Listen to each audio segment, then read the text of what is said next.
Thank you very much. Good afternoon. Thank you. I'm here today to talk about our relationship with China and several new measures to protect American security and prosperity. China's pattern of misconduct is well known. For decades, they've ripped off the United States like no one has ever done before. Hundreds of billions of dollars a year were lost dealing with China, especially over the years during the prior administration. China raided our factories, offshored our jobs, gutted our industries, stole our intellectual property, and violated their commitments under the World Trade Organization. To make matters worse, they are considered a developing nation, getting all sorts of benefits that others, including the United States, are not entitled to. But I have never solely blamed China for this. They were able to get away with the theft like no one was able to get away with before because of past politicians and, frankly, past presidents. But unlike those who came before, my administration negotiated and fought for what was right. It's called fair and reciprocal treatment. China has also unlawfully claimed territory in the Pacific Ocean, threatening freedom of navigation and international trade. And they broke their word to the world on ensuring the autonomy of Hong Kong. The United States wants an open and constructive relationship with China, but achieving that relationship requires us to vigorously defend our national interests. The Chinese government has continually violated its promises to us and so many other nations. These plain facts cannot be overlooked or swept aside.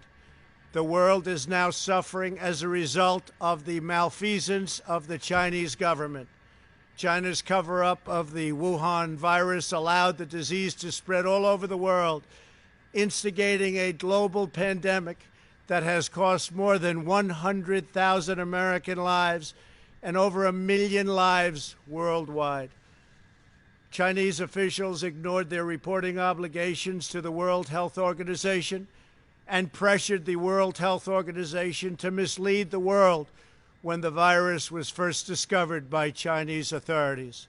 Countless lives have been taken and profound economic hardship has been inflicted all around the globe.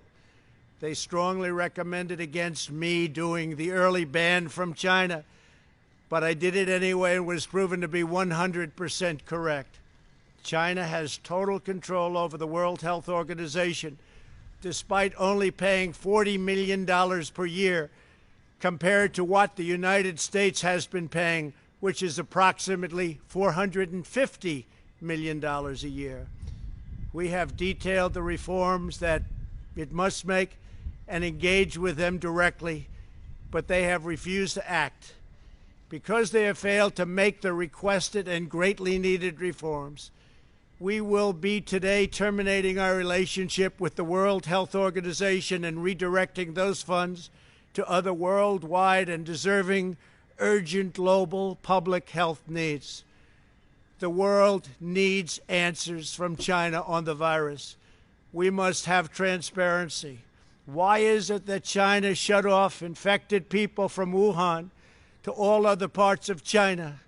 It went nowhere else. It didn't go to Beijing. It went nowhere else. But they allowed them to freely travel throughout the world, including Europe and the United States.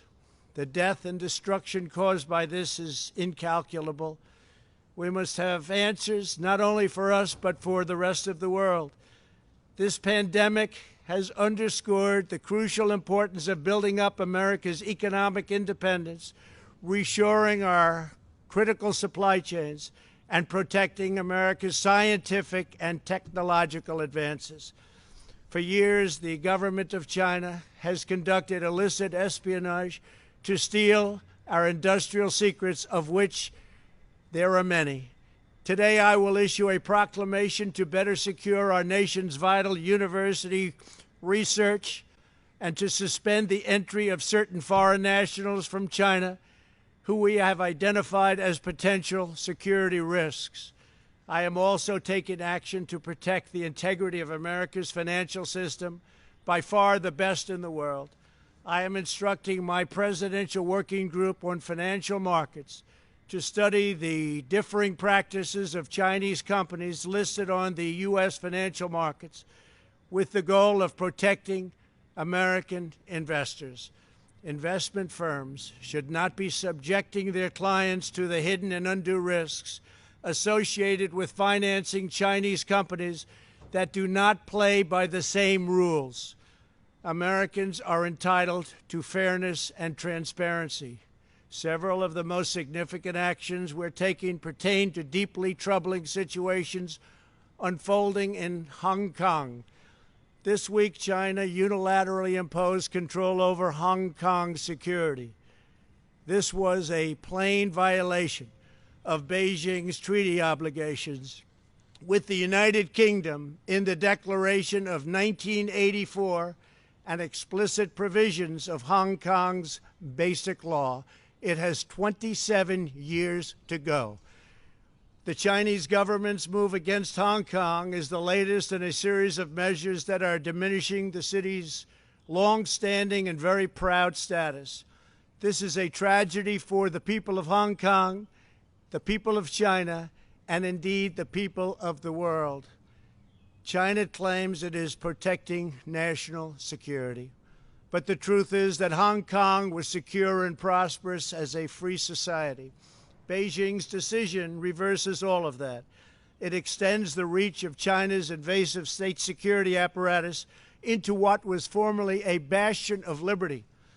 China's latest incursion, along with other recent developments that degraded the territory's freedoms, makes clear that Hong Kong is no longer sufficiently autonomous to warrant the special treatment that we have afforded the territory since the handover.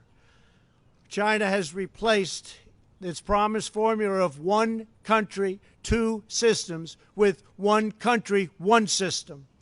Therefore, I am directing my administration to begin the process of eliminating policy exemptions that give Hong Kong different and special treatment. My announcement today will affect the full range of agreements we have with Hong Kong, from our extradition treaty to our export controls on dual-use technologies and more, with few exceptions. We will be revising the State Department's travel advisory for Hong Kong to reflect the increased danger of surveillance and punishment by the Chinese state security apparatus. We will take action to revoke Hong Kong's preferential treatment as a separate customs and travel territory from the rest of China. The United States will also take necessary steps to sanction PRC and Hong Kong officials directly or indirectly involved in eroding Hong Kong's autonomy and just, if you take a look, absolutely smothering Hong Kong's freedom. Our actions will be strong. Our actions will be meaningful. More than 2 decades ago, on a rainy night in 1997, British soldiers lowered the Union flag and Chinese soldiers raised the Chinese flag in Hong Kong. The people of Hong Kong felt simultaneously proud of their Chinese heritage and their unique Hong Kong identity. The people of Hong Kong hoped that in the years and decades to come, China would increasingly come to resemble its most radiant and dynamic city. The rest of the world was electrified by a sense of optimism that Hong Kong was a glimpse into China's future, not that Hong Kong would grow into a reflection of China's past. In every decision, I will continue to proudly defend and protect the workers, families, and citizens of the United States of America. Thank you very much. Thank you.